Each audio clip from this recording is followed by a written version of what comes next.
навч сумж. Он жил биднийг унсан навч шиг орхиж. Гайгүй дээ.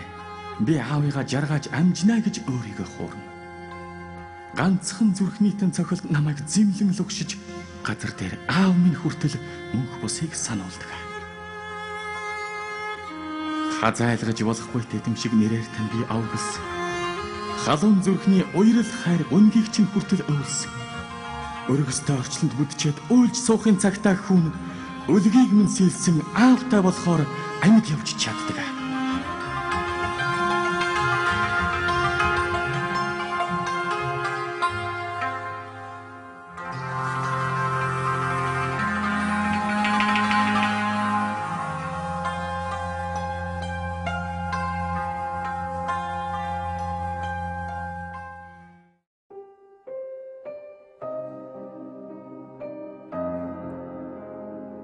Надад мөн чанар буюу аваас тэр нь хүн чанар л. Намар би гонихгүй байж ис чадна зүрх минь буй. Настай лийж өвөрч уйгаа мэднэ хүн чанар л. Намайг зүүнний сүвчиг зайгаар уй гэрэлтүүлж найран дээр нулимс мэлтэрнэ. Надад юу буй? Юу? Эс буй. Ойлох минь мөн чанар бус хүн чанар л. Уурлах минь мөн чанар бус хүн чанар л. Уйдах минь мөн чанар бус хүн чанар л. Ухаарах минь мөн чанар бус хүн чанар.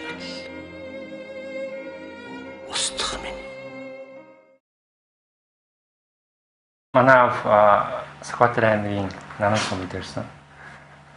Тэгээд өөрийнх нь ярьсан бичлэгүүдээс ярьж байсан зүйлүүдээс харахаар өөрийнхөө төрснүүдээр маш их бахархдаг. Би Наран болны хөвөнд Наран сумд тийм ээ. Дарганга Ган нуурын хажууд Даргуулын бэлд өсөж төрсэн. Това бол хамгийн их хазаргалтай хүн гэж ярьдаг байсан. Миний баг их орон Наран булаг гэх те. Тийм нөгөө бас нийтлэл тэгээ шүлэг байд юм бас. Тэгэхээр төрсөн нутг нь баг их орно гэж бодчихгүй.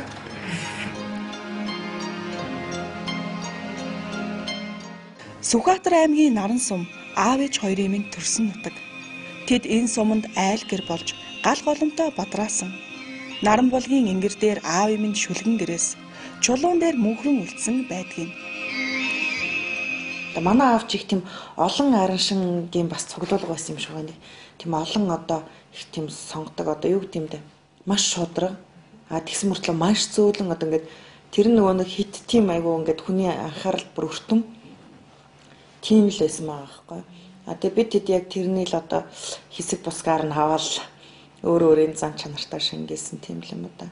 Тэгээ ерөнхийдөө ингээд яа гэм л да одоо чинь надад одоо чиний өсний ширхэг болгонд чинь би одоо чи надаас авсан шүү чиний өсний ширхэг болгоно гэж хэлдэг. Тэгээд ганготор бол одоо ингэ сайхан хуулбар гацтай гэх мэтийн тэгэл аавын хувьд бол тийм юу хүнтэй уулзаал боломжтой тараал уулзахдаа нэг сайхан үнэн сэтгэлээс ингээд гараа барьж байгаа нь би их олоод таарч байсан байна. Тэгэхээр тийм гоё сэтгэл хөдлөлттэй байсан шүү.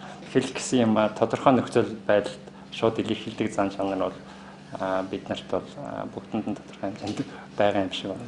Тэгээ манай авч нэг тийм юу л да. Юм болгоныг амар гоё мэрэгэн цэцэн те. Одоо нэг сайхан тийм одоо өстө нэг гарцаагүй үннийг олж хэлдэг байхгүй. Тэгэхээр бид нар яах юм бэ? Тэгэл нэгэнд тархин дотор сум татуулаад авах шиг хэлж байгаа юм чинь. Тэгэл нэг удаа нэг аав бид гурыг нэг дундаас гурван суулгачаал ингээл. Тэгээ сүүл боцсон чи тэгэл яг тэгж боддог. Тэгээ одоо намайг чинь чи айлын том охин те. Одоо ганцхан эрэгтэй дүү ганцхан эмэгтэй дүү те. Энэ эрэгтэй дүү чинь нэг байна, эмэгтэй дүү чинь. Гангаатраг болохоор чи ганцхан ихчтэй ганцхан дүүтэй. Манай эмэгтэй дүү болохоор чи нэг ах нэг ихчтэй. Та гурван биендээ ганцхан л байгаа зү. Тэгэхэд та гурван биенийг яагаад ингэ үзээ ядаад байт ингээл. Тэгэл бид гурав тэгэж тэгэхэд нэг гуруулаа эвтэй найртай болж илээ.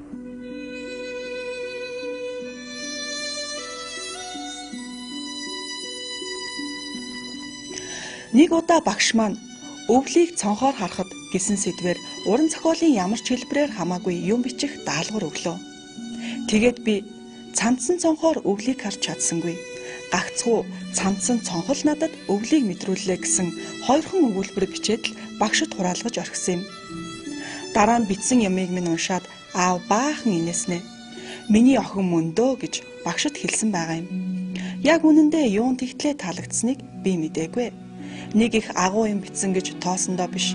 Өөрийнх нь араншин тэр хоёрхан өгүүлбэрээс үнэрсэн болохоор тэгж баярлсан байж ч болох юм. Үсээ хийсгээл тэгэл нөгөө нэг тийм гоё ингээл нэг галц өгтөөтэй нэг үгээ хэлээ. Бид нар ч гэсэндээ тийм юмд нэг тийм гоё ингээд бүр нэг эмоцтой ханддаг гэсэн байхгүй. Тэгээд нэг сандагхгүй нөгөө манай ээж ингээд намайг аяга өнгөрөө гэд нэг загиндаг байхгүй юу.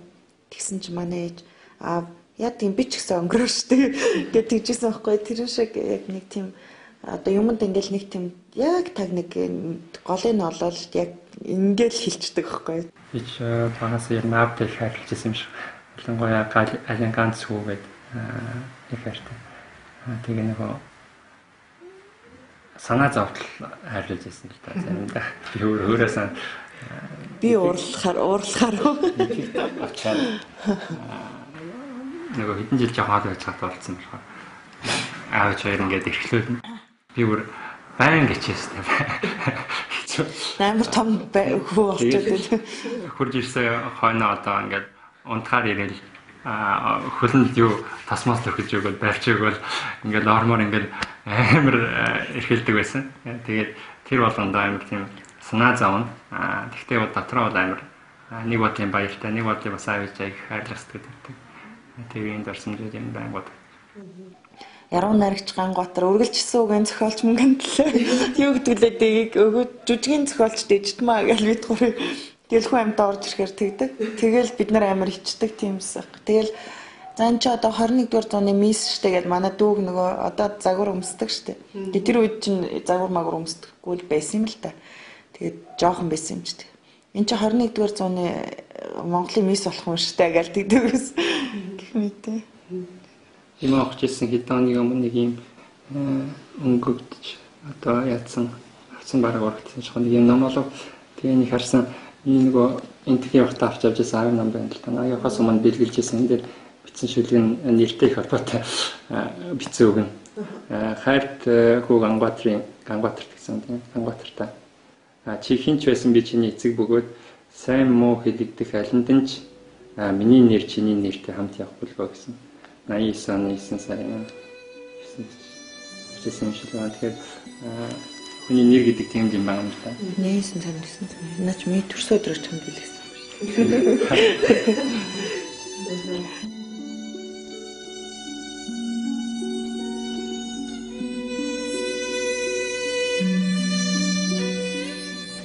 Аавын уран бүтээлийн анхны сонсогч нь бид.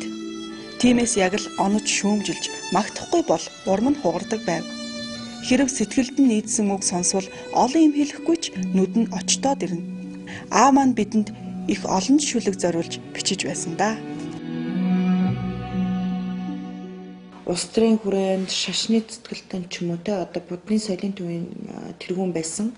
Дээрэс нь уран бүтээлч одоо зуурдаг, хөгжим ая зохиодог, шүлэг яруу найраг бичдэг, тэгэл хөрөг нийтлэл бичдэг, сэтгүүлчийн ажлын ерөөсө оролцохгүй тэр салбар хийхгүй ажил те соён гэгөөрлөгч, уран бүтээлч.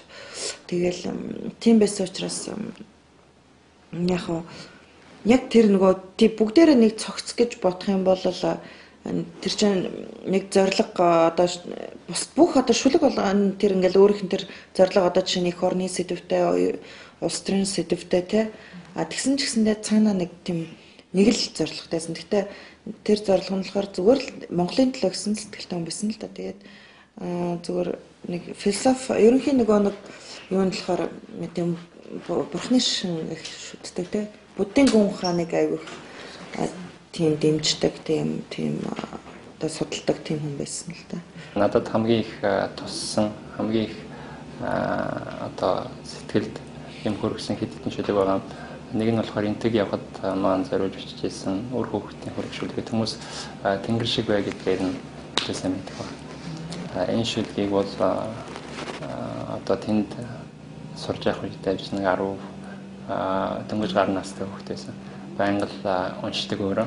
Тэрийг уншаад тийм сэтгэлийн юу гэдэг тийм ирч хүч авдаг байсан. Ямар ч тохиолдолд ингэж шүү дээ. Энэ шүлэг өөрөө буддийн гүн ухааны дээр тэгшэршгүй гэдэг одоо тийм үзэлтэй сургаалтай нийцсэн юм юу гэдэг. Надад бол маш их хүрдэг. Эхний 4 мөрийн уншсан бол хамаг бүгдээр чамайг харааж нулмаж байвч тэнгэр шиг бай. Хамгийн сайн хүмүүн гэж хашгирч өрөөж байвч тэнгэр шиг бай. Хамаг бүгдээр чамайг харааж нулмаж байвч тэнгэр шиг бай.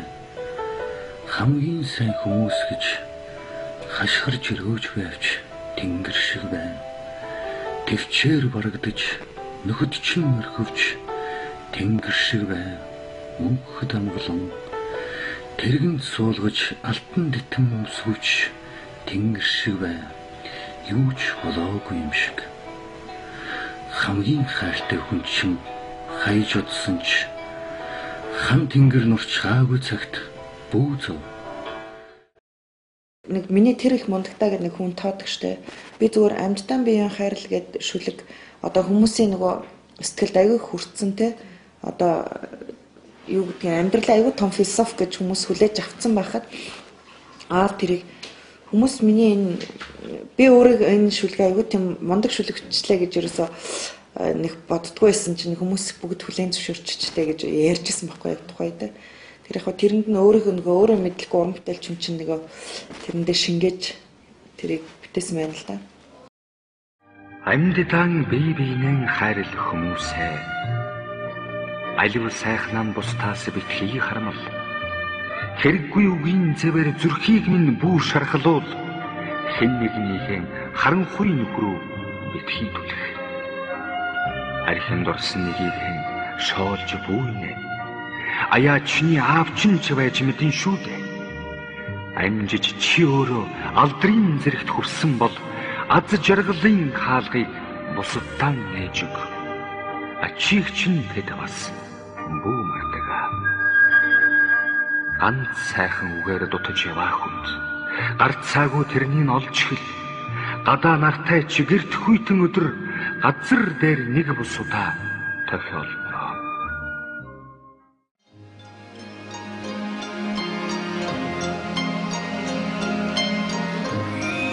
Аав шүлгээ бичиж байна. Том хүрэн ширээн дээр нь дүүрэн ном, бичиг цаас хөглөрч байдгийг. Хин нэгэн гар хүрэхэд дургуутдаг учраас бид ч ширээ рүүнд ойртно гэж үгүй.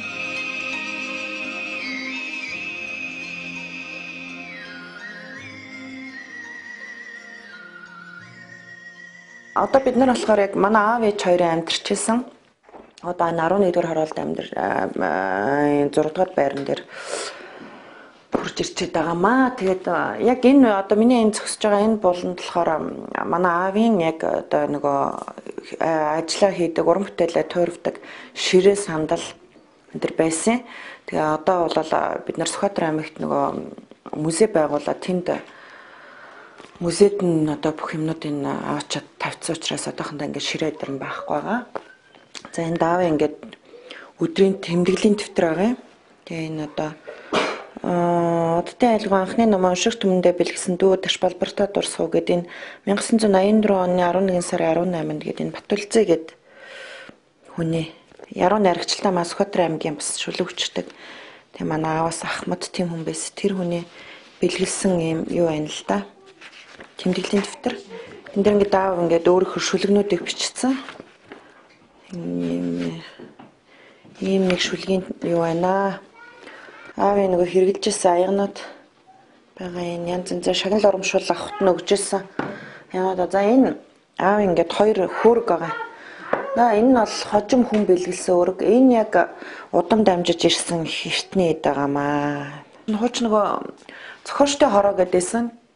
Тэгээ зохиолчтой хорооч нөгөө арчлын үе арчил дөнгөж хийж явах үед чөлөө зохиолчтой хороо гэд яг энэ өрөөнд одоо тэр анхны нөгөө нууц одоо юу гэдгийг те хурлын эхлэл одоо тусдаа гарыг гэдэг бид нар чинь 20-30-аад хүн манай энд багтахгүй ингээл чигцэлтаад бид нар тийм галтгоонд бөөнөрөө суужгаал энэдээ хаалгыг хаагаал бид нар хуралдчихсэн. За энэ болохоор шүү дээ одтой айлах уу гэд одоо хамгийн анхны ном байна да. За энэ бэд гэдэг энэ ээж зориулсан шүлэг байна. Наран булаг гэр шүлэг. Энэ дээр болохоор ингэсэн байна л да. Чингис хаан хамтлагийн жагаа манай дээрэд надад зориулж дуудулж мөн гарын үсгээ үлдээ мөнгөөгөө би өөрөө бичсэн. Тэгээд энэ болохоор ингээд сайн сайхны дэдийг хөсөмжлөн гээд Чингис хааны жагаахын 1998 оны 7 сарын 17 гээд Оюун санааны яруу найр гэдэг ном энэ тэрчгэр байгаа энэ дэвтэр дээр. Тэгээ энийг яг эмнэлгийн орон дээр бичиж дуусгасан ном. Тэгээд бид нар аавыг өнгөрснөөс нь хойш бас юу яая гэд хэвлүүлээд энэ оюун санааны яруу найр гэдэг ном хэвлэгдсэн байгаа. За тэгээ энэ дээр нэг юм сонин юмнууд байгаа л да. Хүнд туслах агшин хайрал гэх те. Одоо яг л нөгөө нэг эмнэлгийн орон дээр бичсэн сүүлийн шүлгүүд их нэг л да. Тэгээ тэр нь юу гэхээр нэг Оросын яруу найрагч Борис Пастернакийн нэг юм үгийг аав дандаа хэлдэг гэсэн байхгүй. Яруу найрагчтай нөгөө өглөөхөө тухай битгий одоо та нар уран зохиол уран бүтээлдээ битгий дүрслэж яг тэр хэлснээр чинь болдогтл үгийн одоо хүч чадал оршдгиймаа гэж хамгийн сүүлийнхэн шүлэг сүүлийн 2 дахь шүлэг юм байна. Энэ оюун санааны яруу найр гэдэг номон дээр. Тэгээ маш энгийн эндээ ардаа тайлбартай байгаа байхгүй жижигчээд маш энгийн гэхдээ амьдралынхаа зорилгыг дахин тодорхойлох шүлэг бичгсэн гэж бодож явлаа ингээд ирэх шүлгийг бичлээ гэж байгаа. Энэ 99 оны 9 сарын 30-нд 2 дугаар эмнэлэг гэж байгаа байхгүй. Тэгэхээр эн чинь аав чинь болохоор 99 оны 10 сарын 16-нд яг 2 дугаар эмнэлэгт энэ таархан үүд болсон. Зүудний мөнгөн шувуу, гол ус намуу хуурсан гэдэг нэлээ олон юм шүлгийн номнууд байдаг юм аа. Энэ зүудний мөнгөн шувуу бас их гоё ном. За энэ гол ус намуу хуурсан гэдэг энэ яруу найргийн номоор одоо яг нэгэн үеийн залуучууд гүнэн урсгал гэдэг бүр яг энийг одоо гол ус намуу хуурсан гэхээр ингээд товчлохоор гүнэн болж байгаа зү тэ. Тэгээ гүнэн урсгалынх ингээд яг энэ одоо яг энэ манай аавын л одоо яг одоо юу гэдэг сургаалыг дагагч нар тий одоо яг энэ нэг юм урсгалыг бий болох гэж хэдэн залуучууд бас аав тэр нартай уулзаж лекцэн тэр уншдаг байсан юм аа. Энэ бурхны мэлмэ гэдэг ном байна. Энэ дэр бол ерөнхийдөө яг нөгөө манай аав чи ертөнцийг үзэх үзэл тэгэл одоо өөрийнх нь дандаа тийм бурхан дотоод сэтгэлийн тийм шүлэгнүүд эдгийн гүн ухааны. За энэ гигийн хайрын аялах уу гэдэг энэ сайхан ном байгаамаа. Аавыг өнгөрснөөс хойш бас нэг гаргасан ном бол энэ би бас энэ редактораар нь ажилласан юм байгаа. Тэгээ энэ одоо манай ээж, манай Гангуатар дүү, Гангуатрын эхнэр тэгээ манай энэ болохоор бас яг өнгөрөхийнхөө өмнөх 100 нутг руугаа явж одоо хамгийн сүлд тэгээ энэ их сонин бүх одоо юун дээр дандаа би ер нь хамгийн сүүлд ирж जैन би одоо та нарт хамгийн юу дахиж ирэх гүйж яж магадгүй ч гэдэг юм уу нэг тийм яруу найрагч зүүн сөн байдаг юм уу те дандаа хүн болгонд гэж. Энэ 98 оны намрын чуулган дээр нэг юм юу фашист хувцастай гарч ирлээ мэрлээ гэж бөө нэг асуудал үүсчихсэн тэр хувцас одоо бас музейд нь байгаа. Энэ одоо манай аав ээж тэгэл одоо хүүхдүүдтэй хамт бид нар энэ дэр байна л даач цэнэр нэгэд манай ээж энд байна. Тэгээ энэ ингээ бид нар юм жоохон бас энэ аав байна. Энэ өвөө аав хоёрын зураг байна. Манай ч 10 хэдтэд хотод ирээд тэгээ нөө Омскийн тракторын тэмцэд яваад тэгтээ амьдралдаа трактор барьж үзээгүй тэгтэл их мундаг онцорлагтай оюутан байсан гэд имэйл ярьдгийн штэ нэг баахан сүртэй нэг цагтл ирэхээр найгаад одоо ямар юм хийчээд н Орос багшаас нь цагтл ирдэг юм бол гэсэн чих тийм магтсан мундаг гэж магтсан байсан гэж л ярьдгийн. Тэгээ тэрний дараа Евро Горкид явсан штэ. Тэгээс эн чинь нэг хэсэг ирээд тэмцэд төгсөж ирээд сургууль сураад ажиллаж байгаа тэгээ явсан баг шүү.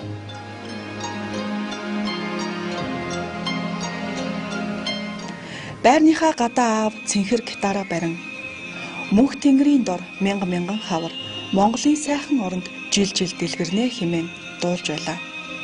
Зөөлөн сэвэлзэх оройн салхинд үтгэн харуулсан хийсэн нүдэ анин чин сэтгэлээсээ хаврыг мэдрэн үргэлжлүүлэн дуулсаар. Нацаг доржийн шүлгээр бүтсэн энэ дуу аавын минь хамгийн дуртай дуу. Яагаад ч юм энэ дуу ойрт өөрөө ирэхгүй аялагдаад байсан юм. Аавыгаа сансны шинж юм байлгүй дээ. Энэ болохоор манай аавын гитар. Тэгээд хүмүүст бас ингээд ерөнхийдөө хүмүүс тэр болгоо мэддэггүй л да зураг зурдгийг бас хүн болгоо мэддэггүй байсан бах. Тэгээд шүлэг яруу найраг бичдэг тий нийтлэл бичдэг.